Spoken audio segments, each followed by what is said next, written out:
I'm Jody Kaysen, editor of Punch Magazine and your host of Punch TV. Welcome to our first episode. So what exactly is it that you're watching? Well, Punch started out as a little fanzine and has grown into the show before you. Punch packs a punch in the superhero sense, and it also is a punch. It's a tall, cool, tasty drink of a hodgepodge of ingredients. A couple of years ago, I was thrilled to discover that Saskatoon is chock full of amazing talent, and we have some of the best of the comic industries right here in our backyard. We have so very much to be proud of. So we are pleased to bring you the best of Saskatchewan talent, artists, writers, other creative types who love comics, anime, pop culture, and much more. So come and celebrate with us all that is nerdy. To kick things off, here are a few moments from the happiest day of the year, Free Comic Book Day. Here's the lineup for Free Comic Book Day. Are there any free comic books today that you are hoping to get? I'm generally just a collector, so I'll get all of them. I particularly liked last year's Future's End, so I'm hoping there's another line that starts up from this. You got a good arm load going there. What is this one about that I'm holding? I think it's about dinosaurs and giant bugs attacking each other. Giant bugs and dinosaurs? That sounds awesome. Okay, what's your next book there? Giant wooden things holding spears chasing two people. One's dead and one's on fire.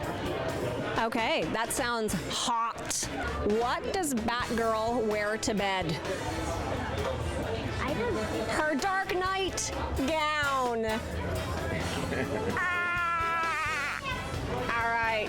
Who would be your favorite superhero? The Flash.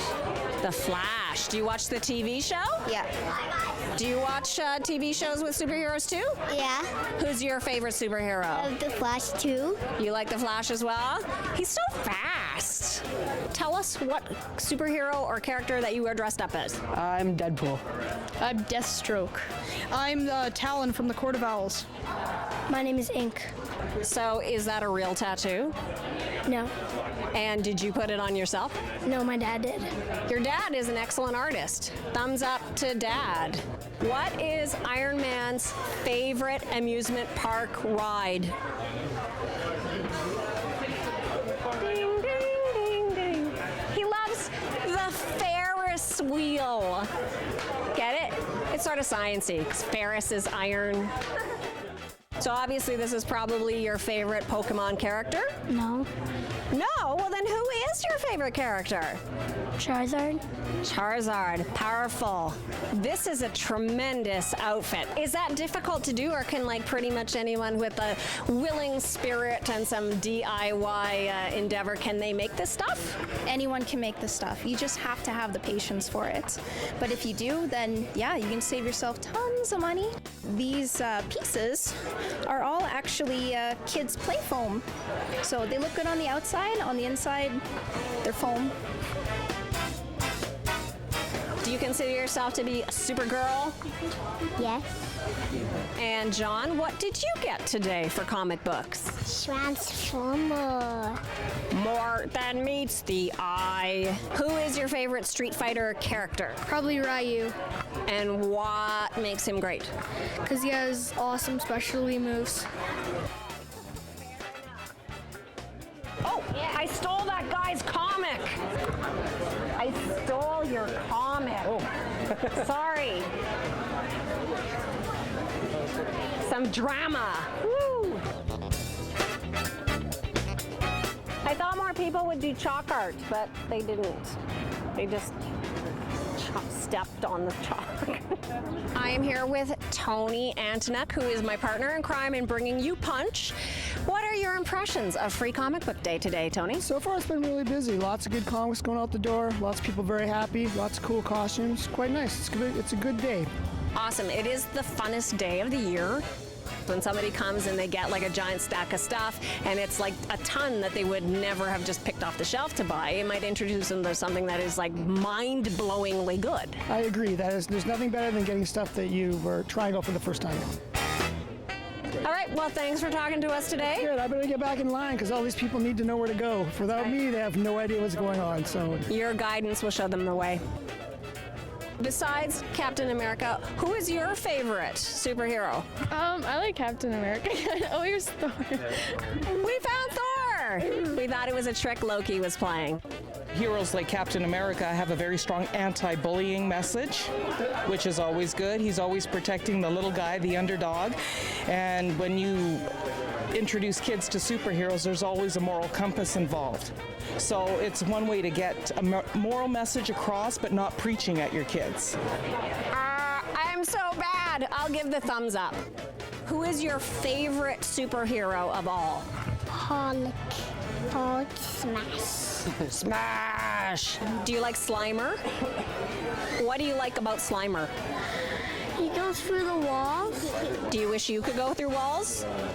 Science. Science is the answer. Ghostbusters! Can you say it like that? Ghostbuster. Yeah! 3, 2, 1, blast them!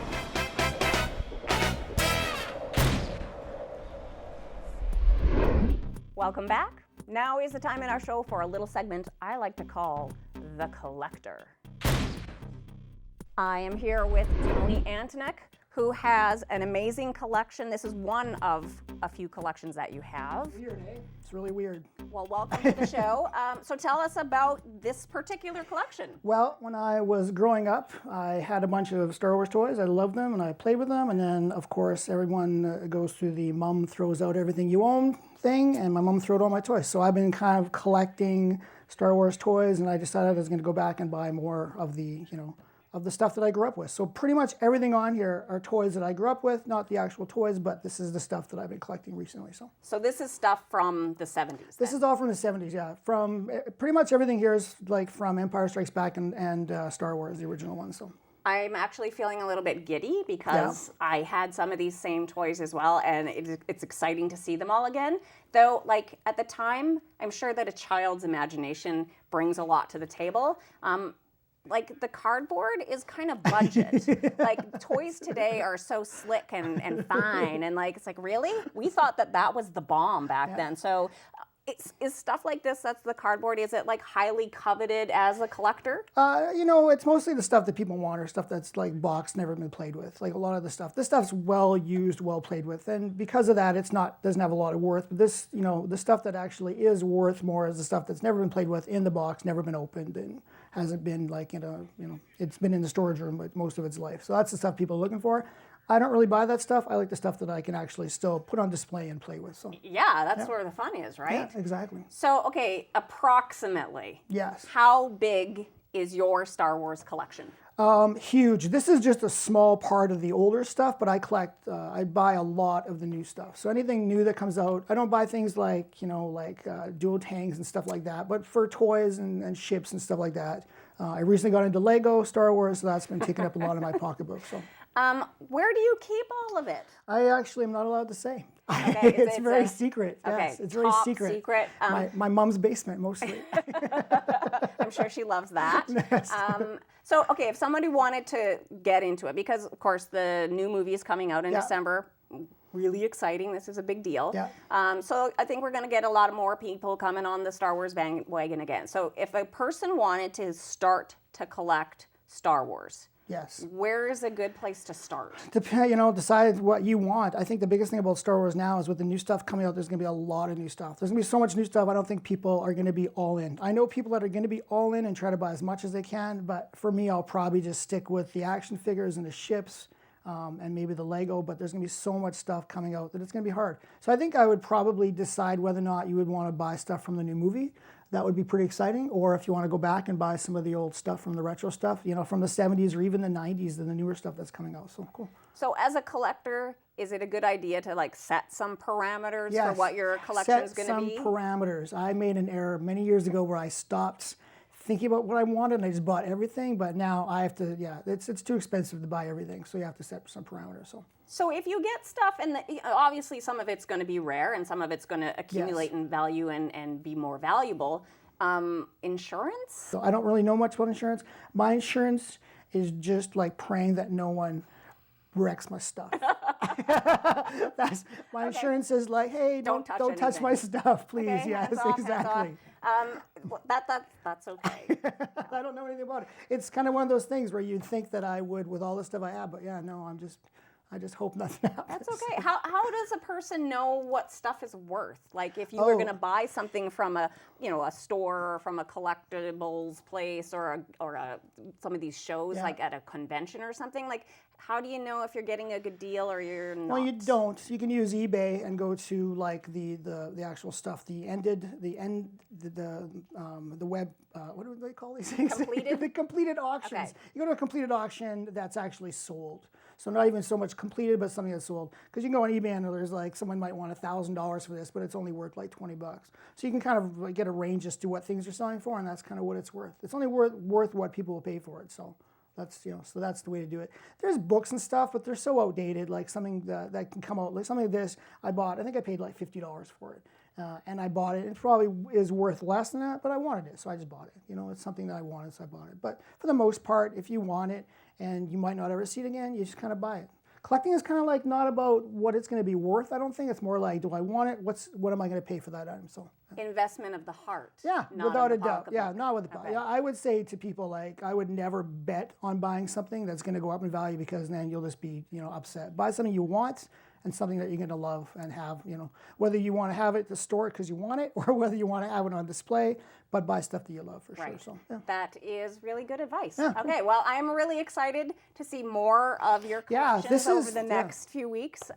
This is, I know, a drop in the bucket. This is just more like showing people like some of the older stuff, but yeah, there's a lot of things that are really awesome as far as like the new Black Series from Hasbro, the Lego stuff that's coming out with the new movie stuff. There's gonna be so much Star Wars stuff, but then also I'm gonna talk about things like just like the Avengers stuff and just the Marvel stuff and the DC stuff that's coming out too. There's so much stuff collectible that is coming out right now. It's really exciting. So awesome. Well, it's something that we can all look forward to. Cool. So Awesome. Thank you for joining us You're today. welcome. No problem. And please bring more fun stuff for me to play with. And I can show everybody how really ridiculous and weird it is. Yes.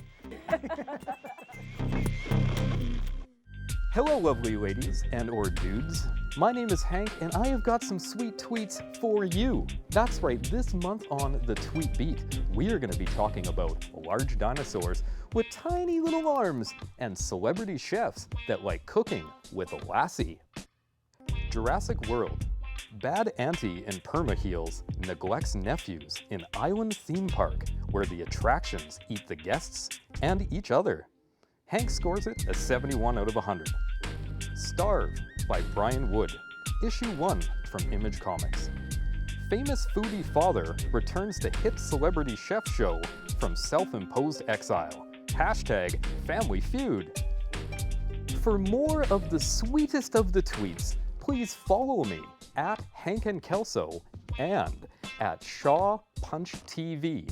And maybe you want to have your reviews shared on the air. That could be fun. You never know. So what you want to do is you want to tweet your review and include the hashtag PunchTV. That's right, PunchTV. And that's it for me. My name is Hank, and see you next month on The Tweet Beat.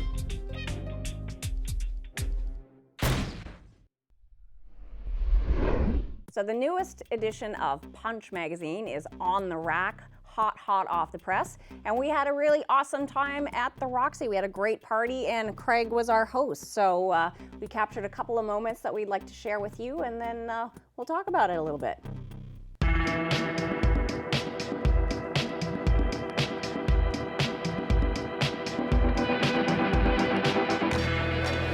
Hi, this is Craig Silliphant, and I'm at the launch of Punch TV at the glorious Roxy Theater. Tell me your name and tell me what you do. I'm Leah Keeler. I do a lot of artwork, as you can see, mostly digital in Photoshop, and just draw it out and paint it out. So how long does one of these pieces take you? Anywhere between a couple of weeks and a month, sometimes even longer than that. My name is Rebecca Riley, and I do portraits.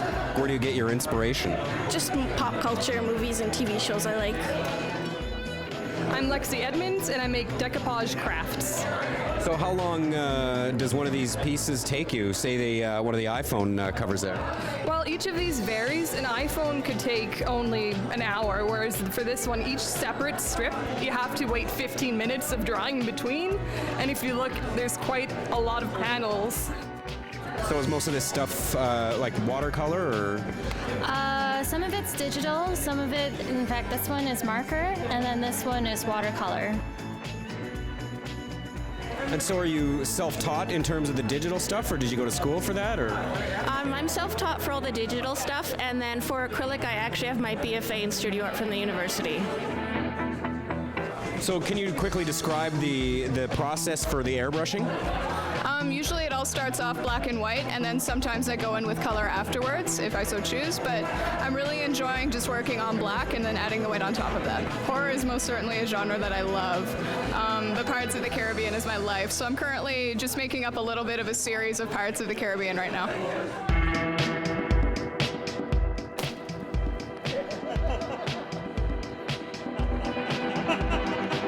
Have you seen Wolf Cop before? No, I haven't actually. I'm really excited to see that tonight too. So nice. It's sort of what I look like on a Saturday morning after a night out, like a drunken wolf cop.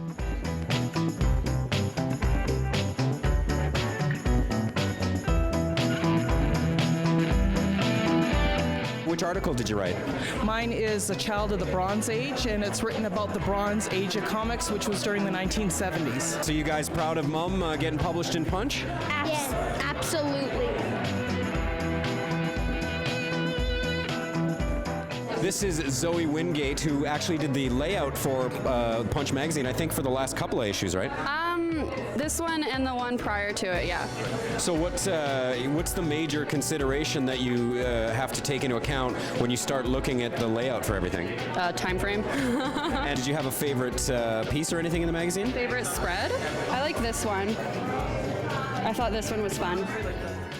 Zoe's done a fantastic job. We took an old issue of Punch, I think it was issue 2, and we had an in-class assignment where she had to remake the issue. And from there, I introduced her to Jody, and they've done a fantastic job ever since. I hear that Jody is a real slave driver, I guess is the word I've heard used. Really hard to work with. Is that? Can you confirm that? Who said that? Me, I guess. No, she's all right. She's pretty good, yeah. There is an article in Punch in defense of Dune. What do you think of the movie Dune? I love the movie Dune. I love the books. I think we both can agree on that. Yeah, it's all he could do. You know, if we're talking about the... What's that guy's name?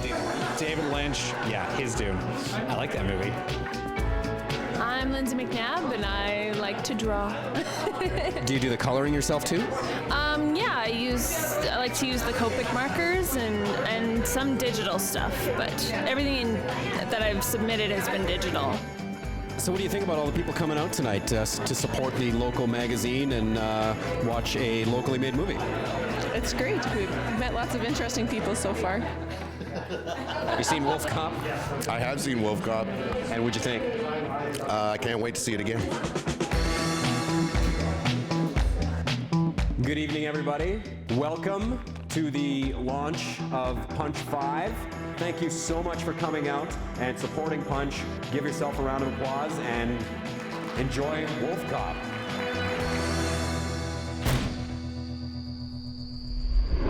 That was an awesome party. I had a really good time. I think just about everybody did. What were your impressions, Craig? I thought it was great, actually. There was a great turnout for it, and lots of great artists there applying their wares, as you could see.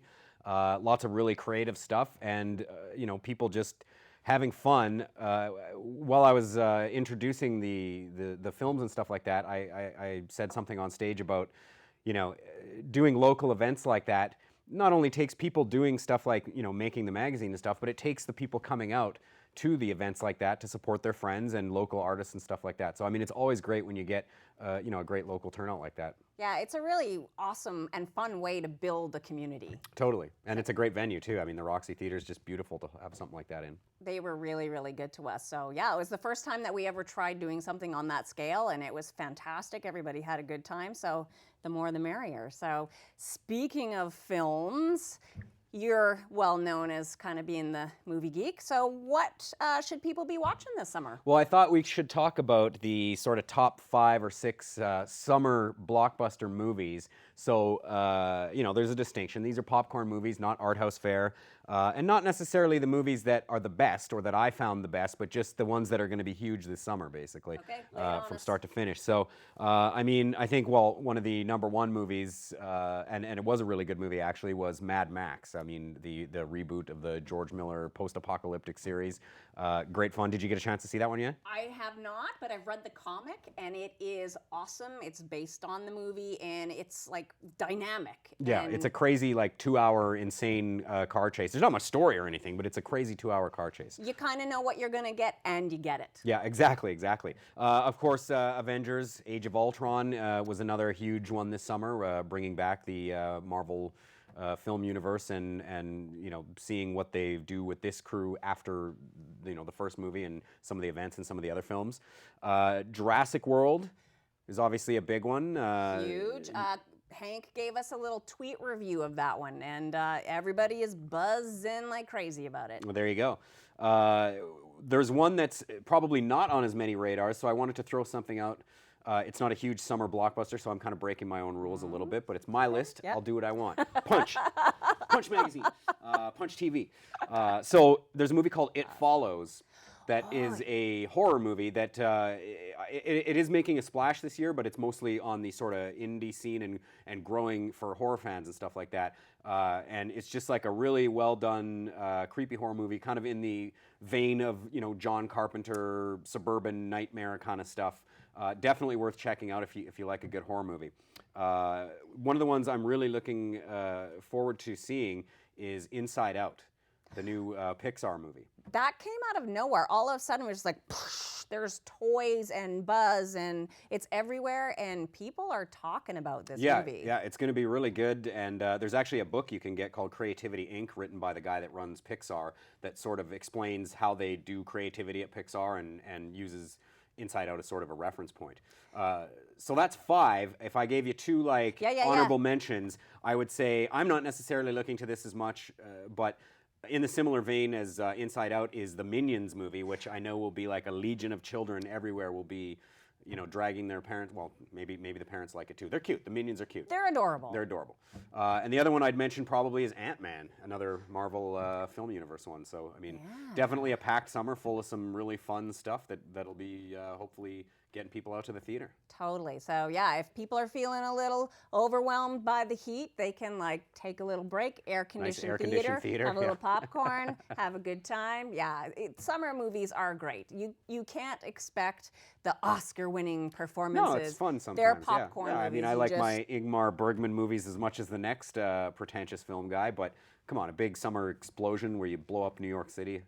How's that not fun? I want to see fire and robots and crashes and that kind of stuff. Exactly. It's very good. Well, there's lots on the plate, and this was a movie edition, so there's some really good recommendations. There is an article in here about Mad Max, but there's some also great favorites, like the article that you wrote about Dune. Yeah, not a movie I'd recommend to anyone, really, but I guess the article is in defense of Dune, so it's sort of talking about the problems that movie had in production and after it came out. So I'm not going to recommend that movie to anybody, but yeah, I love it. I love it. I love Dune. But most people hate it. Yes, and I don't blame them. And that's okay. Yeah. Different strokes for different folks, right? That's right. That's what makes the world go round, baby. All right. Well, you should have a look at the movie issue and go see some summer blockbusters. Enjoy them with your friends and family, and stay out of the heat and have a good time. So, till next time, with more movies from Craig. Thank you for coming on the show. Okay. Punch TV is made possible by Amazing Stories, providing Saskatoon with comics, games, toys, graphic novels, t-shirts, and more for over 22 years. Online at amazingstories.com, in person on 8th Street in Saskatoon. That concludes our very first episode of Punch TV. Thank you for watching, and thank you to our guests, Tony Antonek with his fantastic Star Wars collection. Really looking forward to seeing more of that over the next few weeks. To Craig Silliphant for being a fantastic host at the Punch launch party, and of course to Hank for some awesome reviews. And we encourage you to give us your reviews, so you know where to send them in, and one of you might be a lucky winner. Punch magazine is available at McNally Robinson and Amazing Stories. Thanks again for watching, and we'll see you all next time.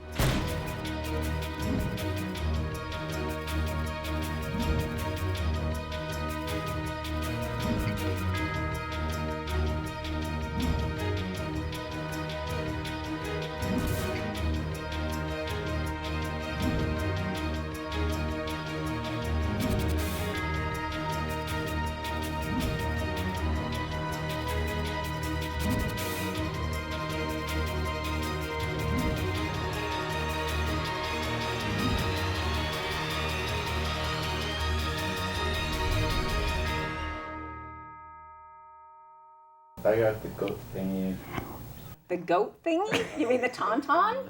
The goat thing? Goat thing.